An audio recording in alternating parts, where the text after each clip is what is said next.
Of the more than 200 people who died during the tornado outbreak of April 27, 2011, 2 of those victims were from Cullman County. WIAT 42's Sherry Jackson takes us to Cullman, where the storms of 4 years ago taught one congregation a very meaningful lesson.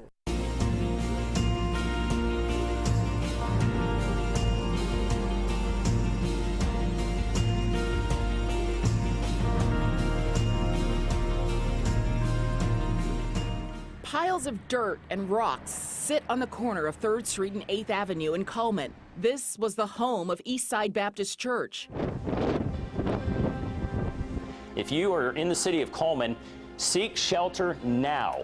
Until the afternoon of April 27, 2011. This is a large tornado. It is doing damage as it makes its way through Cullman County. The roof was totally caved in.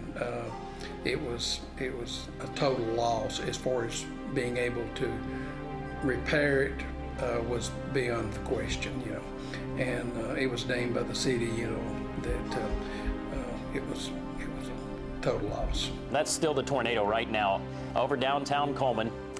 When tragedy strikes in small communities, the church will oftentimes operate as a place of peace and safety. But for the members of Eastside, after April 27th, there was no church to go to. Just say almost some grief because there were a lot of memories there, weddings, baptisms, spiritual victories won there, and so forth and so on. Pastor of Outreach, Sam Hollis, says 17 members of the congregation were in the building when an EF4 tornado tracked through the city and slammed into the church. They all survived. I guess one of the first thoughts, where will we meet? How can we continue to have our educational programs going on, our worship services? Another thought, what happens next when it's time to start cleaning up? That process became a source of inspiration. This was the auditorium. This was a 3-story educational space, and this was a metal building that was a Christian Life Center. And so that piano is sitting right in underneath those trusses right there. People from around the community wanted to help the church. We still, at this point in time, we know how much the offering was. The offering was $94,000. They took it on one Sunday morning without an announcement. The people in that church that morning just reached in their wallets and had an offering for $94,000.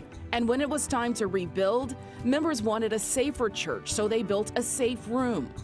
I don't know, those steel beams up there are 15 or 18 inches. I would feel safe here. Even without the safe room, the brand new pews, and the piano, the new building is not what's most important to this congregation.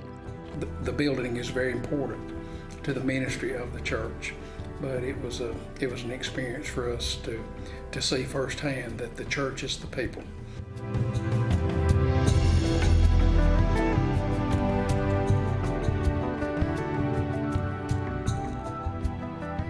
The new Eastside Baptist was built just 2 blocks away from the former site. For 2 years after the storm, Christ Covenant Presbyterian Church opened its doors to the Eastside congregation.